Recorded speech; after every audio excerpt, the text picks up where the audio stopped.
When looking at the Steelers draft class and their new free agency class and how they've reshaped the offense, what kind of pressure does that put on Matt Canada? We'll talk about the Steelers offensive coordinator and Kenny Pickett and the development that needs to happen on this offense and what expectations are realistic for this upcoming season.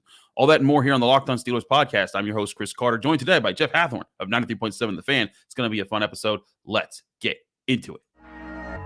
You are Locked On Steelers, your daily Pittsburgh Steelers podcast, part of the Locked On Podcast Network, your team every day.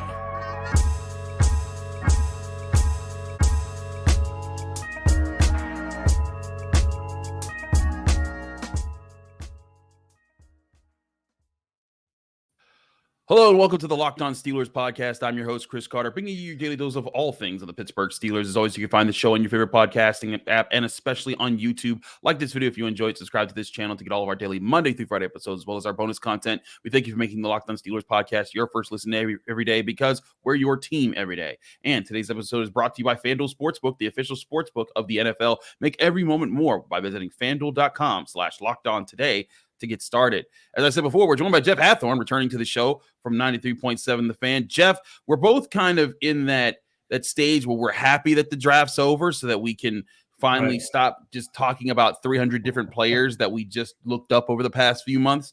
But now we're settling in here, and we can see not just in the draft, but in free agency, they added Isaac Seumalo on the offense. They added, guys like Nate Herbig, the brother of the guy they drafted in Nick Herbig, to the offensive line. Right. And then they drafted Darnell Washington and brought Broderick Jones. And it's clear, they didn't make an overhaul to the offense, but they added some key pieces to, I think, where some of their weakest spots were, being that on the left side of the offensive line and adding another threat who can be a pass catcher, but also be a run blocker. What is the kind of the threshold that you need to see from this Steelers offense to justify Matt Canada's future with the organization? Because this will be his third season as an offensive coordinator, fourth with the team as he was the quarterback's coach before that. And this will be his chance to kind of, in my opinion, show, hey, this is what my offense can actually look like, not with a rookie quarterback or an old quarterback or an offensive line that's in a complete, overhaul. Yeah, I think for times last year, 6 or 3 was better than none. Now 6 has to be better than 3. I want to see. You got to see some more scoring. Got to see some more touchdowns. And right. Listen, I know pressure on Matt Canada. The fans love Matt Canada. I mean, they love them some Matt Canada. Of course. If they didn't have Matt Canada, who would they complain about? I mean, he is the guy, the focal point, the poster. You say face of the franchise. Mm-hmm. He is the face of the internet for Steeler fans. But in all seriousness, he does. I mean, he's got now the excuses have dwindled down to hardly any. And, he's got a legit offensive line. He's got a running back in his third year, a quarterback in his second year. Maybe you could say he could have a little bit more on the receiving core, but he's got a tight end room that's really intriguing. Yeah, and he also has guys, like a Connor Hayward that can do different things. We saw that at the end of last year where he was floating into a hybrid role. So I think he can be a little bit creative with some of the players. And Calvin Austin is a guy, if you watch the 2016 Pitt season, he's got a little Quadri Henderson in him and his speed, his size. And I mean, this is an opportunity. This offense should be right up Matt Canada's wheelhouse. And the other thing, Chris, is I think they go in because of what they did at the end of last year and the identity of the players they brought in to have that run-first mentality that I think they lacked coming out of camp last year. No, I agree with that, actually, because one thing that Matt Canada's offense is supposed to be based off of it is running the ball in places that are going to catch you off guard, like the jet sweeps, and people get mad about the jet sweep because they see them. But a lot of times they didn't work because they didn't have the offensive line to hold up at the right spots. One of the things that Matt Canada does when he's in his best element, and that was, I think still looking back to that Pitt season where he coached them, is schematically, he would stretch you out horizontally. He'd force you to honor every gap, and then he would try to get the ball to a playmaker in a gap that he felt was your weakest. And that was where Quadri Henderson, different Quadri for Pitt, but Quadri Henderson was able to get some big points, and that helped him get to the NFL, where he played a little bit of preseason ball in training camp with the Steelers. But you're right. This is something that needs to happen now. And I think the other teams that he's worked with at the Steelers, whether it was Kendrick Green at center, or you had Dan Moore Jr. at left tackle, Kevin Dotson at left guard, and they were fine. They held up, but they needed a stronger offensive line to truly run this scheme, because they weren't a passing team. As much as people get on him for passing concepts, there were plenty of plays both Ben Roethlisberger and Kenny Pickett were leaving out there. One, because Ben was old and kind of on his last legs, and two, because Kenny's getting up to speed with the NFL, and that's a lot harder than people make it out to be. But this year, Kenny Pickett should be sharper. Kenny Pickett should be able to see a lot more and deliver a lot more. And with an offense that's used to him now, because remember, he wasn't even taking first team reps in training camp last year. That was Mitch Trubisky. You're going to see Diontae Johnson, George Pickens, Najee Harris, Pat Freiermuth. All those guys are going to be more in tune with Kenny Pickett. So to me, I'm right with you. Like last year, the Steelers offense finished 26 in points scored, 23rd in yards moved. And that was, not good at all. But I think this year they need to be in the mid-teens to upper teens. They need to be able to get anywhere from 16 to like 13, 12, 11. They don't need to be top 10. But if this offense comes out and is able to put more points on the board, have more games where they're 20, 21 plus in scoring, 23 plus in scoring, it's going to allow for the defense, which I still think will be a really top-notch unit, to command games and them to actually give them leads to protect, which didn't happen that often last season. And Chris, I don't think that's a lot of what ifs. Like if this, and this, then the Steelers can be, top 12 in the league. I don't think that's the case at all. I think their expectations should be top 12 in the league, because, you would see those jet sweeps work with other teams and you go, wow, Andy Reid, he's a genius. Well, right. Yeah, when you have a bigger fear of the quarterback and your offensive line is getting pushed, well, when your offensive line is getting pushed back and that guy comes across, right behind it, that play's not going to work. Inside handoffs aren't going to work. And I think the other thing they realized too is let's not have Najee think too much. Let's just put him in a situation where hit the hole. Because I think at times he was dancing a little at the line of scrimmage, and it's just like, you know what? We're going to have you hit that hole. They built that identity. I think that offensive line improved, and it should just, it should take another step this year.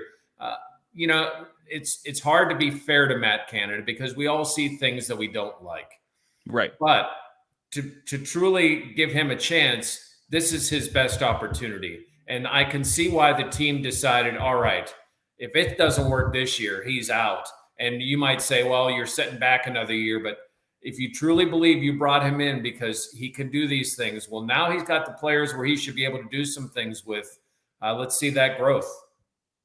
I agree. And that's why I asked this question, because I do think a good bit of, what there's legitimate, and I brought it up here over the past couple of years, there's been legitimate concerns and arguments where I'd say, like, you know what, like, hey, this Matt Canada isn't working with this superstar offense that people just want it to be, whether it was Ben Roethlisberger or Mitch Trubisky or Kenny Pickett the last couple of years. There's been a lot of development that's had to be done, and there's been a lot of mistakes too. Make no mistake. Like, there's been some times where I'm scratching my head at some of the play calls, or sometimes where I feel like, man, there needs to be some identity to this offense, and they sort of found one towards the end of last year, as far as a group that could ground and pound in the last month of the season, and then you'll rely on Kenny Pickett to make a big play at the end of the game, as long as the defense was holding up. And, that worked for them, but they need to have a real identity this year. And I want to talk with you more about what that identity can be with the personnel that they've added. We'll get to all that in just a minute here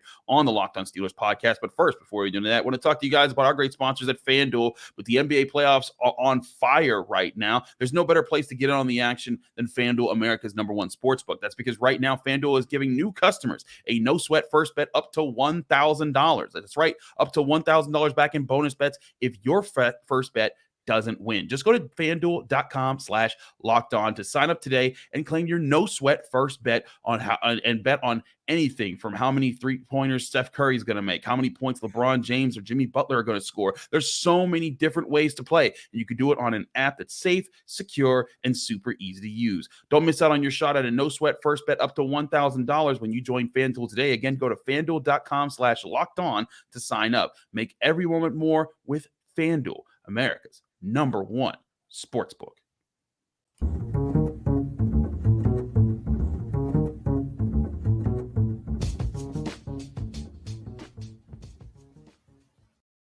Back here on the Locked On Steelers podcast, I'm your host, Chris Carter, here with Jeff Hathhorn of 93.7 The Fan.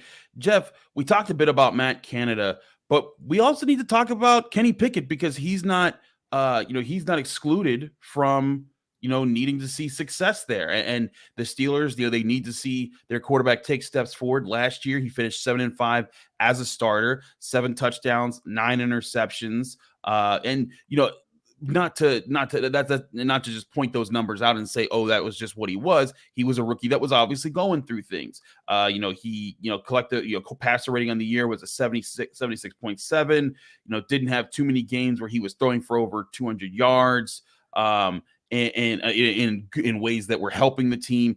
And some of the best games that they had were games where he wasn't doing too much, where he was kind of just making the necessary plays here and there. But this year we need to see an expansion of Kenny Pickett. We need to see him start to hit passes deeper down the field, creating big plays, and actually add some explosiveness to this offense. And explosiveness, of course, not just his ability to run the ball or anything, but him to get the ball to the best playmakers that they've aligned all around this offense.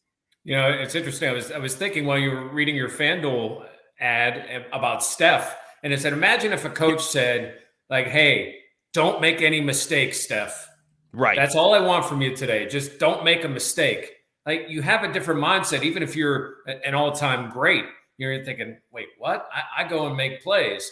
I think finally towards the end of the year, they allowed Kenny to make some plays because the whole time, all you heard from Mike Tomlin last year is offense don't make a mistake. Defense will keep us in a game. We'll try to win it in the end.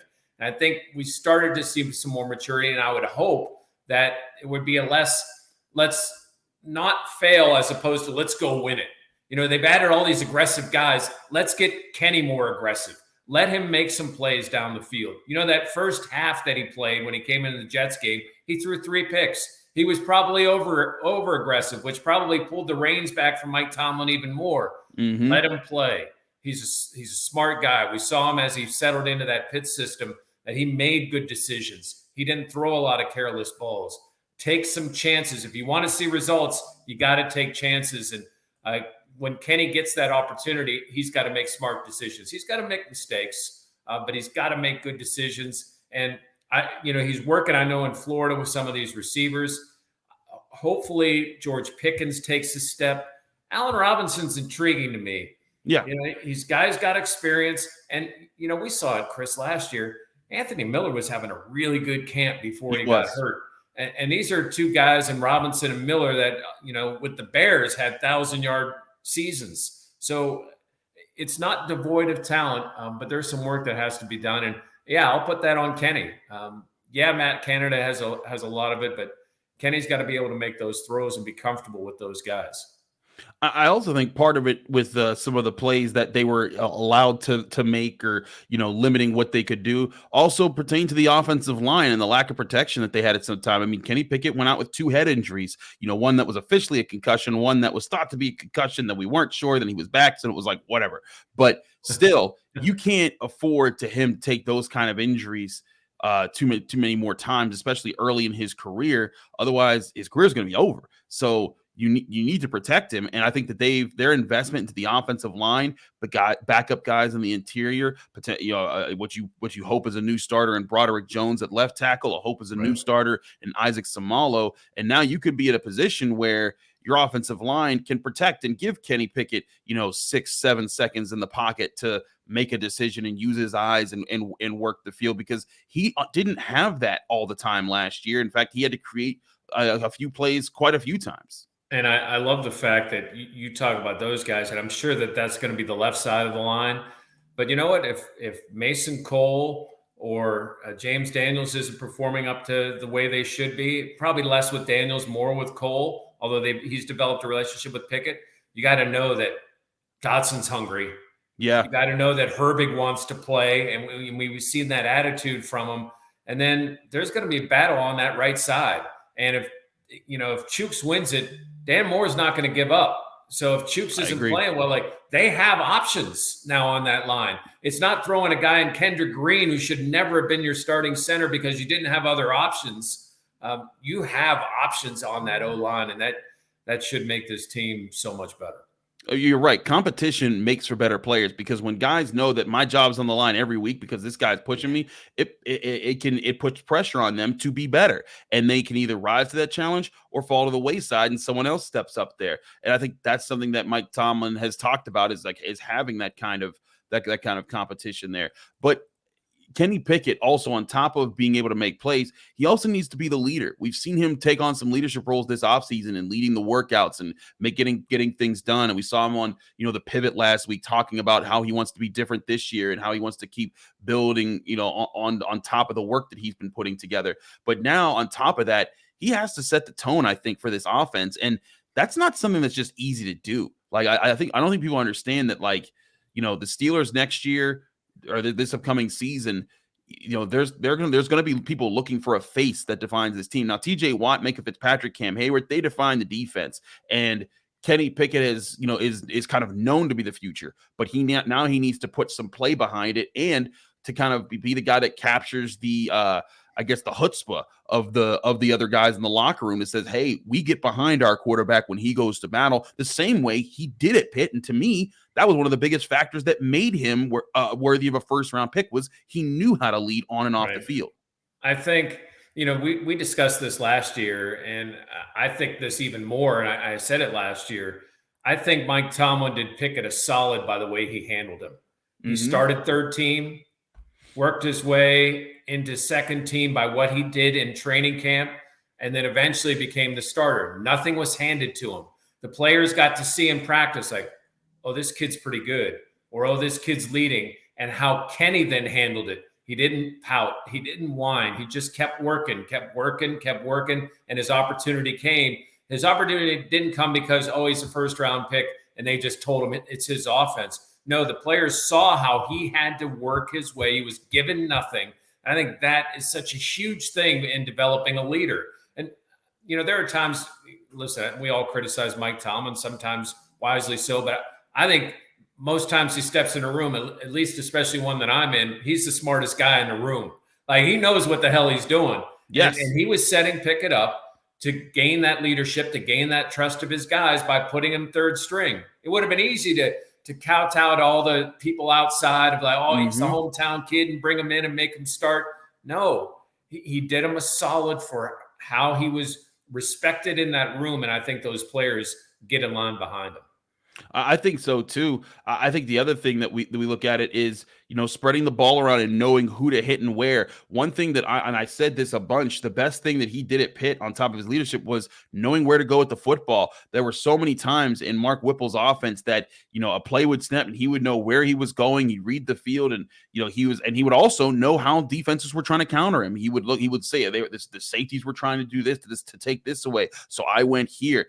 The Steelers need a quarterback who can be that kind of a commander on the field. He doesn't need to be, Tom Brady or Patrick Mahomes elite with that. He just needs to be able to take what's in front of him and they start building from there, because that's something that didn't happen too often last year. We saw plenty of plays where guys were streaking down the middle part of the field. Guys are open in different parts, and it took the time for him to kind of see things and watch things play out. But again, we saw him improve from the interceptions he threw early in the season to the touchdowns he was throwing late in the season. And that's going to be a huge part of this, is how quickly does he bring efficiency to this offense, finding ways, because it's not just about getting the ball to Pickens. It's not just about getting the ball to Freiermuth or Darnell Washington or Diontae Johnson or whoever. It's about making sure you're moving the chains as best you can. And I think the Steelers have a diverse set of weapons around him to make that happening, on top of this offensive line we see has improved. And Chris, I think there's no coincidence that you saw Gavin Bartholomew at Pitt have a monster rookie season. Who was his quarterback? Who found him? Who saw him as a release, as a safe option? And then you barely saw Bartholomew with a lesser quarterback last year. And Freiermuth started to get that thing with the Steelers. Like, he's finding those guys. Connor Hayward caught a couple of key passes towards the end of the year. Like, he's finding those guys. And I think what he learned from Ben, and I do believe this. I mean, I don't think Ben is a nurturing mentor, but I'm sure he shared some things. And one of the things that Ben did really well was, there were times he would force it to AB, but AB was the best receiver on the planet. But he would find the open guys. Like, his best games when you'd see 6, 7, 8 guys catching footballs because they were the ones that were open. I think Kenny has a similar trait, and I think you saw him working through his progressions. And back to that old O-line talk, if he's got time, he can look through his progressions and find those open guys. I agree entirely. And that part of Ben Roethlisberger, the spreading the ball around, that wasn't something that he really showed until I'd say like the mid 2010s when he was able to, because there were times where like he would have decent games here and there, but it felt like, especially early on, it was a lot of Santonio Holmes, a lot of Heath Miller, a lot of Hines Ward and getting things done like that. But then in the 2010s, especially in Todd Haley's offense, then he knew, hey, kick it to Le'Veon Bell. Matt Spade, Marcus Wheaton, just all sorts of guys that he would get the ball to. And I thought that was when Ben Roethlisberger started to switch up his game for the better for the Steelers offense. And it's going to be key for Kenny Pickett to make that a part of his earlier part of his game, because he doesn't have the overwhelming size that Ben Roethlisberger had. He doesn't have the super cannon of an arm that Ben Roethlisberger had. Now, I do say he's probably more athletic than Ben was. He'll probably get out a little bit more than Ben, but I think that Kenny Pickett, he knows that he has to do these extra things, and that's something why he's studying so much, why he's working so much during the offseason to be ready for that moment. We'll talk more about other people that are going to contribute to what this new look Steelers team is going to look like in just a minute here on the Locked On Steelers podcast. Stick with us. We'll be right back. Chris Carter and Jeff Hathhorn talking about your Pittsburgh Steelers.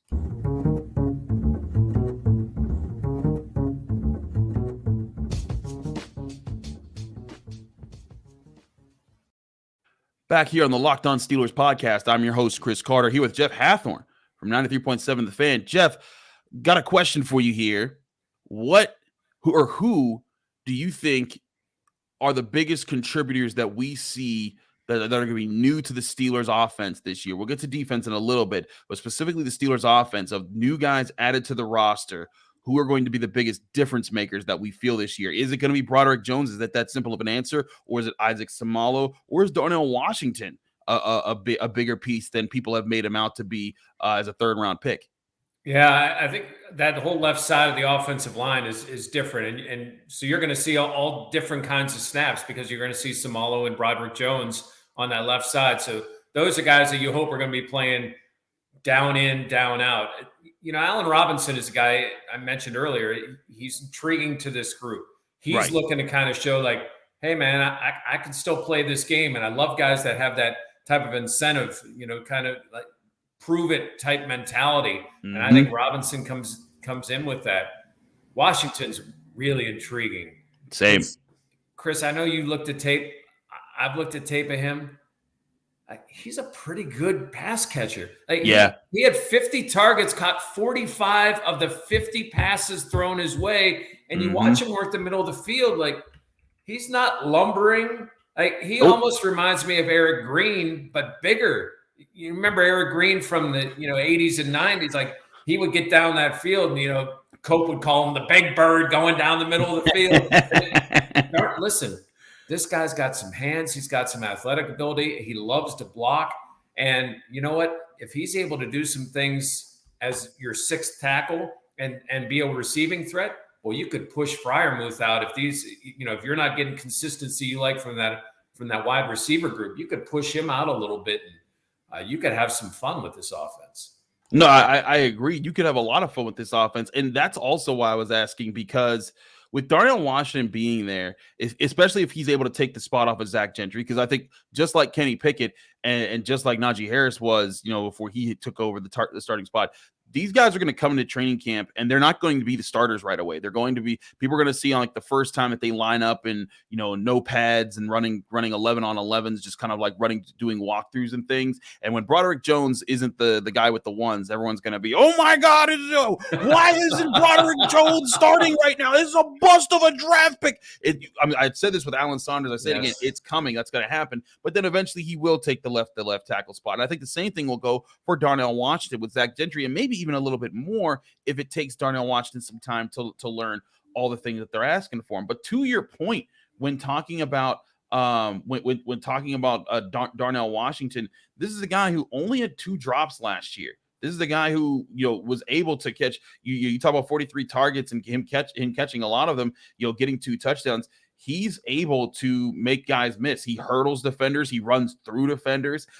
He uses his size, and again, he uses his athleticism, which is why so many people were shocked to see him falling down in the draft. The guy averaged 7.2 yards of yak per reception. So this, if you have a weapon like that, and he's also a good run blocker, I think it gives you the chance to, he talked about playing like an extra offensive lineman. That gives you a chance, like you said, flex Freiermuth to the slot, move guys around. And this is where I think Matt Canada, again, if going back to him, if he wants to make a staple and show, hey, I belong as an NFL offensive coordinator, if not just for the Steelers, but for other teams to look at him, this is I think an offense that's built to have that kind of flexibility, at least personnel-wise, the athleticism, the strengths that they have across the board, move guys around, put teams in unfavorable matchups, and create an interesting balance of the run and the pass that I think gives Kenny Pickett an advantage. Yeah, a 3 tight end set with these tight ends is not a give-up offense. Or is that a no chance of throwing the football offense if Washington's able to show some of the things he did in college? Zach Gentry has improved so much. From 5th-round pick, former quarterback, he's put on a lot of weight, and I really am impressed with how far he's come in his time. Yeah, I mean, he's been good, and obviously Freiermuth. There are some opportunities. Plus, he knows Broderick. Like, he can line up next to Broderick, and they've got some. They kind of have a feel for each other. I do. I love this tight end group. I think there's a lot of options. I don't even consider Hayward a tight end as much anymore. I think he's going to be that hybrid fullback. And I know the Steelers officially list him now as a tight end / fullback. And you could probably take tight end off the board for where he's going to be used most of the time. I think he's going to be like David Johnson, right? Like the H-back that kind of moves around. And if they need a third guy to line up as like an extra tight end, sure, he can do that. But he's more of an H-back now. He's taking, Derek Watson free agency. He could take the kind of the Derek Watt role in the offense. And personally, I think he'll also be a better receiving option for Kenny Pickett. We saw those plays he made last year. Yeah, you and I also saw the plays that he was making in college at the Peach Bowl against Pitt. There were some legit catches that he was making. Yeah, he knows how to extend his body. He knows how to catch the ball away from his frame. I think all of those things, lead into him being, a weapon that, again, gives you flexibility if you're Matt Canada. I got to ask this other question. This one's a very serious one, Jeff, so pay attention. If Darnell Washington makes a first down catch, what do Steelers fans yell? Is it Nell? Is it Heath?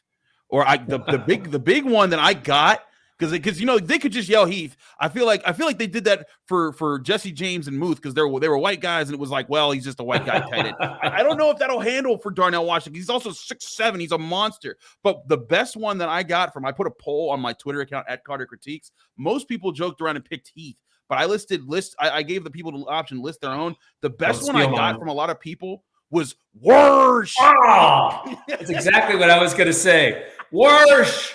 Because if you're from Pittsburgh, somebody with a Yinzer accent when they say I took my car to the car wash. You were washing them dishes. There's not wash, it's Worsh. And with Washington and Worsh, I kind of feel that, man. If that happens at Acrisure Stadium this year, I will die in the press box every time. I will crack up and never get enough of it. From this day forward, it's our campaign. Worsh. That'll be the greatest thing ever. Like, we have gone from Heath to Muth. It started with Foo. So it was Foo to Heath to Muth. And if Worsh becomes a thing, at Acrisure Stadium from all you Yinzer fans. Spread the word. We're spreading the worst campaign. We hashtag worst campaign. We're getting it done here. I want people saying this thing out here.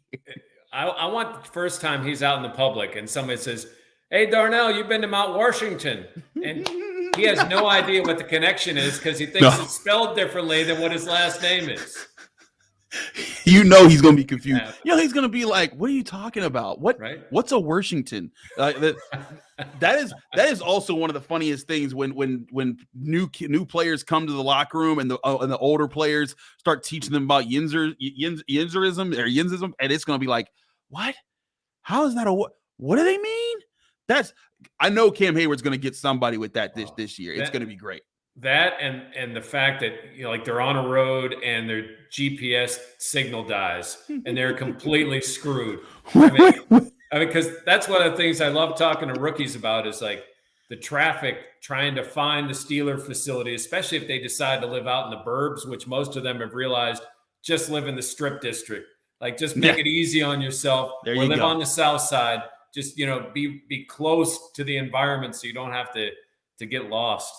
Right. I agree entirely. So we are officially saying here on the Locked On Steelers podcast, May 2nd, 2023, we are starting the worst campaign to get worst chance whenever Darnell Washington makes a catch during this season. We're going to keep that up all year long. If it actually happens, we deserve our credit right here and now. Mark it down. Jeff Hathhorn.